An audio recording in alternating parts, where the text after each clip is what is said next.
Tu es à l'aéroport, assis dans la salle d'embarquement en attendant ton vol. Et tu les vois passer dans leurs uniformes impeccables, les pilotes, l'incarnation du style. Et quand tu vois ces photos sur les réseaux sociaux montrant des pilotes s'envolant à des milliers de kilomètres dans les airs, tu es convaincu que c'est le plus beau métier du monde. Il est difficile d'imaginer à quoi ressemble vraiment leur vie, mais elle est peut-être très différente de ce que tu penses. Numéro 1. Selon leur planning de vol, les pilotes mettent parfois 3 jours ou plus avant de rentrer chez eux. Voir le monde, c'est super, mais imagine être constamment loin de tes amis et de ta famille. C'est pourquoi beaucoup d'entre eux gardent des photos de leurs proches dans la doublure de leur casquette.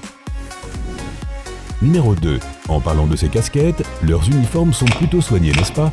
Même s'il est interdit de s'introduire dans le cockpit sans y être invité, imaginons que tu en aies un aperçu. Oh, tellement de boutons clignotants!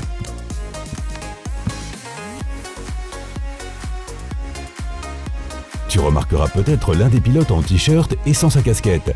En effet, ils n'ont pas vraiment besoin de la casquette pour voler, et ils ne veulent certainement pas renverser de la sauce tomate sur leur bel uniforme. Ce qui nous amène au point suivant. Numéro 3. Les pilotes ne mangent pas les mêmes repas que leurs passagers.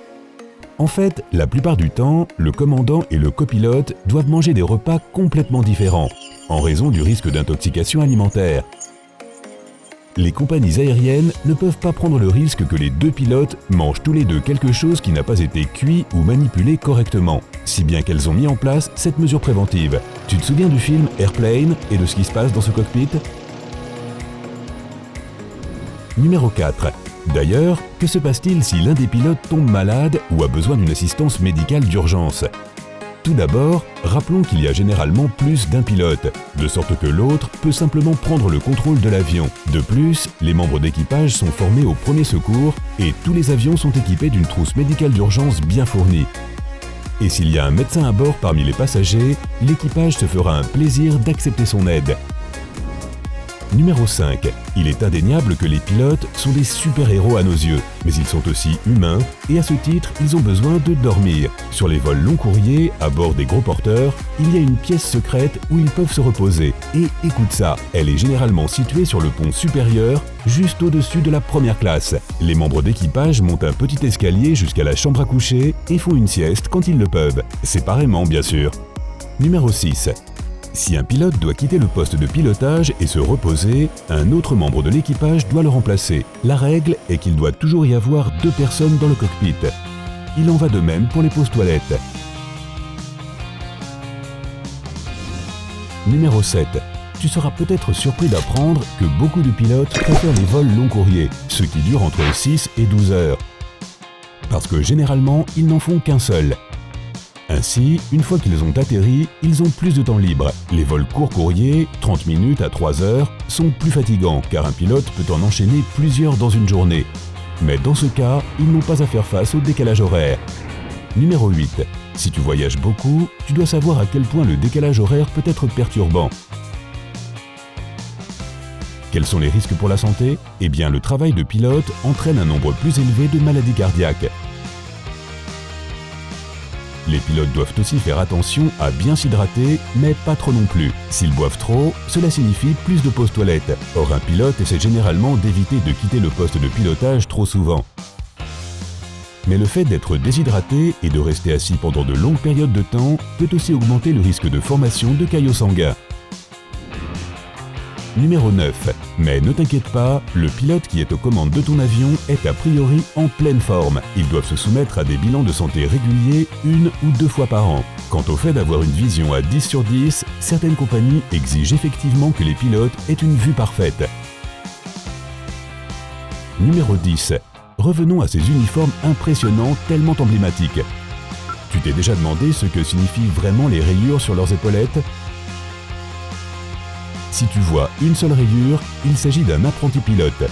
2 rayures caractérisent un ingénieur de vol ou un second officier. 3 rayures désignent le copilote ou second commandant.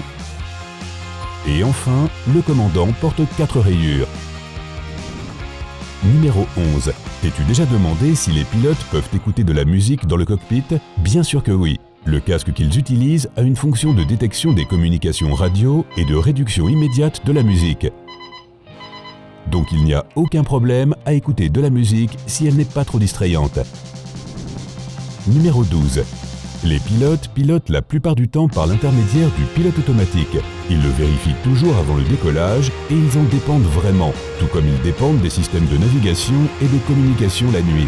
Imagine ce qu'ils voient quand ils regardent par la fenêtre aussi haut dans les airs. Soit des nuages, soit le ciel bleu, soit la noirceur totale. Ce n'est pas exactement comme rouler sur une autoroute en voiture. Numéro 13. Mais ils ne peuvent pas non plus se détendre totalement pendant que l'ordinateur fait tout le travail.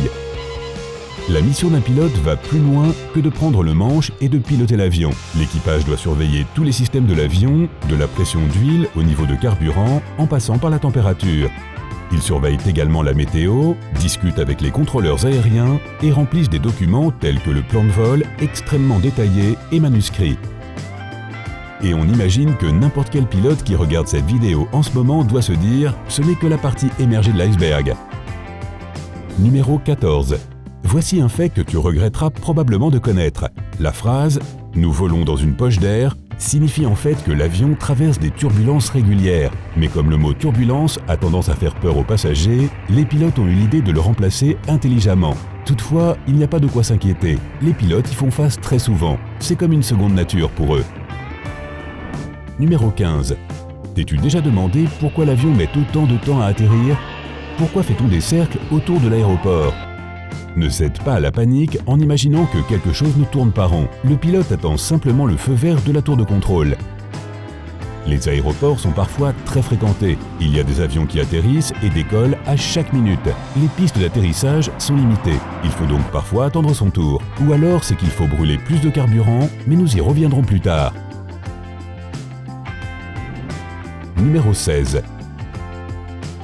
Bon, parlons de ces photos sur les réseaux sociaux. Tu sais, ce pilote qui poste un selfie à la fenêtre du cockpit. Les pilotes sont-ils vraiment autorisés à le faire? La vraie question est de savoir si c'est physiquement possible. Si c'est un tout petit Cessna, alors oui, ils pourront probablement prendre une photo de ce genre.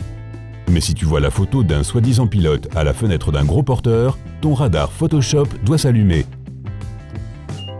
C'est absolument impossible, à cause de la pression de l'air. Si un pilote ouvrait une fenêtre dans le cockpit, il se ferait aspirer en une seconde. Imagine-toi en train de sortir la tête par la fenêtre à plus de 400 km/h. Les conséquences seraient terribles pour ton smartphone ou même pour toi.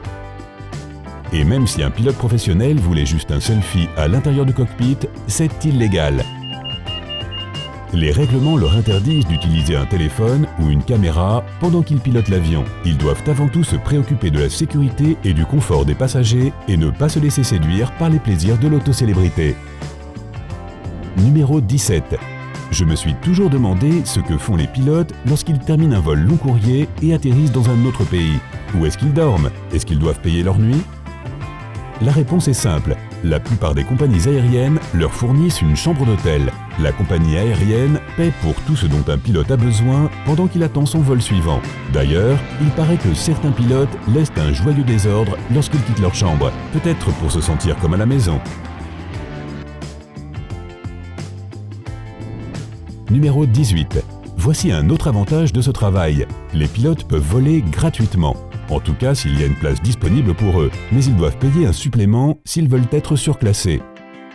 On imagine que la plupart d'entre eux sont prêts à se contenter de la classe économique si cela leur permet de voyager gratuitement, bien que ce ne soit pas toujours le summum du confort. Dormir en étant assis bien droit, avec les genoux coincés contre le siège de devant, bien sûr, pas de problème. Numéro 19. Et pour finir, on dit souvent qu'un bon pilote sait atterrir en douceur, et c'est vrai. L'atterrissage est probablement la partie la plus difficile et la plus dangereuse du travail d'un pilote. Ils ont besoin de calculer leur angle de descente, leur vitesse et leur niveau de carburant très précisément.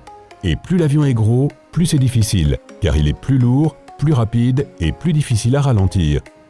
D'ailleurs, il existe une phrase célèbre dans le monde de l'aviation qui dit « Tout atterrissage dont tu peux sortir sur tes deux jambes est un bon atterrissage ». C'est à la fois amusant et vrai, mais cela place la barre plutôt basse, et il est évident que les compagnies aériennes exigent un niveau plus élevé.